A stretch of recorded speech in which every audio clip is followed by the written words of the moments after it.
महाराष्ट्राचा। नमस्कार, मी सुद्धा संध्याकाळमध्ये आपल्या सगळ्यांचं स्वागत। 3 मार्च 2026 रोजी बारामतीतील तांदुळवाडी येथे एलसी कंपनी लेक परिसरामध्ये तरुणावर कोयत्याने वार करून सोन्या चांदीचे दागिने आणि रोख रक्कम लुटल्याप्रकरणी तिघांना अटक करण्यात आली आहे। आरोपींकडून 3,24,000 रुपयांचा मुद्देमाल जप्त करण्यात आलाय। 26 फेब्रुवारी रोजी रात्री सुमारे 8:40 सुमारास तांदुळवाडी विमानतळ रोड लगत असलेल्या एलसी कंपनी लेक येथील मोकळ्या जागेत फिर्यादी संतोष रायनवार बदललेले नाव मूळ राहणार नागपूर वय 26 हल्ली बारामती हे त्यांच्या मैत्रिणीसोबत बसले होते। त्यावेळी तोंडाला मास्क आणि रुमाल बांधलेल्या तिघा इस्मांनी त्यांच्या जवळ येत लोखंडी सत्तूर कोयत्याचा धाक दाखवून पैशांची मागणी केली।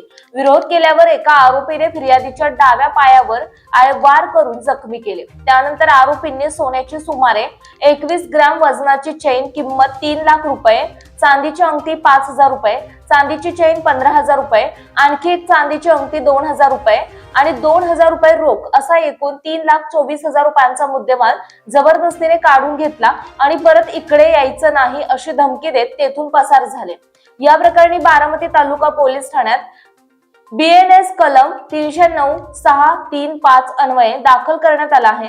गोपनीय माहितीवरून तपासादरम्यान प्रसाद गणपत भोसले वय 24, धैर्यशील प्रशांत आगवणे वय 19 आणि कृष्णा नाना गाडेकर वय 21 सर्व राहणार तांदळवाडी तालुका बारामती यांना 28 फेब्रुवारी रोजी अटक करण्यात आली। न्यायालयाने त्यांना 4 दिवसांची पोलीस कोठडी सुनावली आहे। पोलीस कोठडी चौकशी दरम्यान आरोपींकडून सोन्या चांदीचे दागिने आणि रोख रक्कम असा एकूण 3,24,000 रुपयांचा मुद्देमाल जप्त करण्यात आला। ही कारवाई पोलीस अधीक्षक संदीप गिल, अपर पोलीस अधीक्षक गणेश बिरादार, उपविभागीय पोलीस अधिकारी सुदर्शन राठोड यांच्या मार्गदर्शनाखाली पोलीस निरीक्षक चंद्रशेखर यादव, पोलीस उपनिरीक्षक युवराज पाटील, पोलीस अंमलदार सुरेंद्र वाघ, भारत खारतोडे, मनोज पवार, जितेंद्र शिंदे, राजू बन्ने आणि पथकाने केली आहे। ताज्या आणि महत्त्वपूर्ण बातम्या पाहण्यासाठी आजच आमच्या संध्या लाईव्ह न्यूज चॅनलला YouTube वर सबस्क्राईब करा आणि बेल आयकॉन प्रेस करा।